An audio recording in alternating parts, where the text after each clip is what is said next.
Aloha and namaste, my beautiful family of light. I am Deb Hart. I had promised 5 minutes of Reiki for you once a week, and that was weeks ago. And I have been MIA because all hell broke loose within me. I'm assuming that many of you might be able to relate to that with the full moon in Aquarius that we had. And just, as we were approaching the Lion's Gate, it's like, what are you still holding on to? That maybe you think you let go, but you didn't. Or you've been struggling and struggling and struggling to transmute that pain, but is it there? Is it not there? You knew, right? So I'm going to get into Reiki in just a minute. I just wanted to chat for just a couple minutes, and I'm sitting amongst a whole bunch of coffee beans and my most favorite tree. I will turn that around when I do the Reiki. But I'm sitting amongst a bunch of growing coffee right now, and there's mosquitoes, so I'm a little distracted. But holy cow, how are we all feeling? How are we all feeling? So one of the things that I just discovered is cacao. I know that probably sounds really silly, and probably a lot of you are so farther along than I am in the cacao world. But I don't like chocolate. I've always said I don't like chocolate. I don't like sugar. Even 70, 75, 80% cocoa that I've had before, pairing it with the perfect red wine, yeah, I could see the flavors kind of go together, but I'm not into it. So we've got cacao pods growing on the property. My husband went through the process of fermenting them for a few weeks and then drying them out for a few weeks, and then we ground some up and made some fresh hot cocoa with, what did I make? Oat milk and a little cayenne pepper, and yeah, I like it. I like it a lot. It's quite yummy. That is not my idea of chocolate whatsoever. So anyway, I am enjoying a little cup that I did not finish yet this morning. Oh my gosh, so I had all of my family here on island, on Maui. God bless my son and his husband, flew all of our kids, and as he said, I'm bringing the kids out, Mama. So funny, the youngest child out of all of them saying, I'm bringing out the kids, Mama. I have giant mosquitoes right now. They flew everybody out here for us to have a beautiful visit. It was supposed to be a sibling reunion, but of course Mama and Papa got to jump on that. And immediately I was miserable. Could not wait for my babies to come. By the way, I hope that you can hear me okay. I'm having massive issues with my my headphones, and it just keeps turning Siri on and my music on and making me crazy, so I'm hoping you can hear me. So they flew all of the kids out here, and immediately I'm miserable. Can't wait to see my babies, can't wait to see my grandbabies, and I am pulling my hair down, sorry. I was miserable. Trying to figure out why am I miserable? What is happening within me that I'm not 100% just enjoying everybody? What is going on? And it wasn't anybody, it wasn't anything in particular. I just was miserable inside. And finally my guides woke me up in the middle of the night and said, you're transmuting ancestral karma for your family. Oh, great, really? So I have to look like a crazy person who's not totally 100% wrapped in this enjoyment of my whole family being here. I have to be that person. Yeah, you know what? Star seeds, we frequently are. We are those people that are taking on, frequently unbeknownst to ourselves on a subconscious level, things that need to be transmuted. And that's just part of what we're here for, and we just have to accept it. So had a great visit. even through all of that, and they're gone. Now I'm back into the, okay, where did I leave off in my life? And wow, what a portal that was, huh? What did you all feel? What did you all go through? Did you walk through the portal? Did you walk through that lion's gate?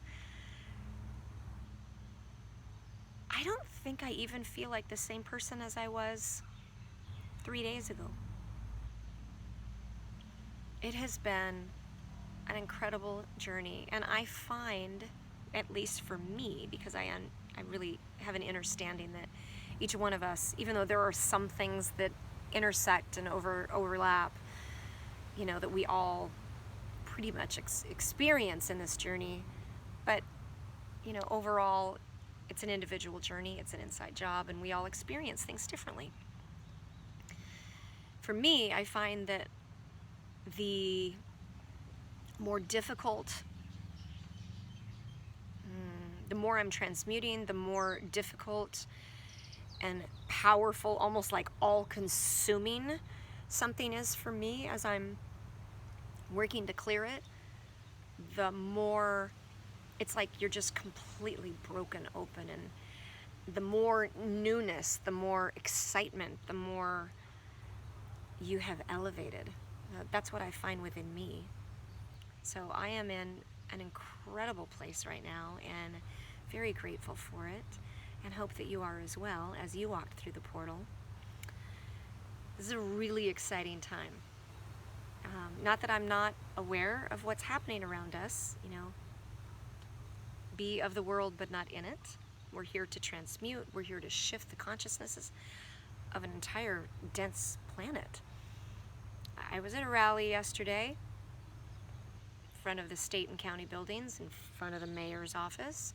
I was there for that. I participated in a space of love because my sovereignty, there is absolutely nothing more important to me than my sovereignty. Nothing. My beloved comes next. And then maybe the chickens. I'm madly in love with chickens. For all of you that know me very well know that. The rest of you, now you know. But my sovereignty, I will never roll over and let that anyone take that from me. Ever, ever, ever, ever, ever. And neither should you. But I am aware of what's happening and involved. But I think it's important that we work through the triggers that are coming up for us around this, I don't know, scamdemic. Sorry, there's mosquitoes all around me. So that we can get to a place of neutrality. This is what I'm hearing. I've been hearing, I said it on my last video, over and over and over. I keep hearing that I got to get to a place of neutrality because there has been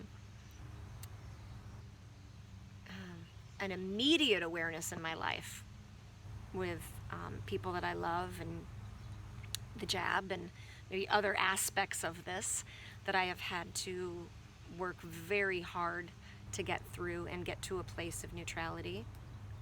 I believe I'm there. You know what? Every time we believe we're there, we're shown if we're not, right? But it is really important so that we can get back to that place of being able to hold a space of peace and love. Because we're not going to shift an entire consciousness of humanity. Not going to shift that on our planet if we continue to get in the same vibration as the masses. So, just a quick reminder today. Thank you for being here with me. I'm sure there's so much more I wanted to share, and it's not coming to me right now. I'm so in the moment. This is what's coming up for me right now, so I'm sharing. I'm going to turn the camera around, and I'm going to show you one of my most favorite, well, and you can see it here, but I'm going to really focus on that as I do Reiki for all of you. So please come back. My goal is 5 minutes of Reiki once a week for all of you. If you would like a session with me, I have an office. If you're here on Maui, I have an office in Kihei. I would love to see you. And if you are off island, somewhere else in the world, I would love to do a distance session with you. You can find me at debhart.com, or you can email me at mauireikimaster@gmail.com. I'm sure there's much more that I'll be ready to share next week, as I've just been so busy integrating all of these energies in this new space that I'm in. I'm sure I'm forgetting so much. But I wish you all an incredible day, and hang tight for the Reiki. Namaste. I love you all.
Little rooster love with our Reiki.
thank you all for joining me. I hope that you enjoyed that, and I will be back next week. I wish you just an incredible, incredible week of transformation.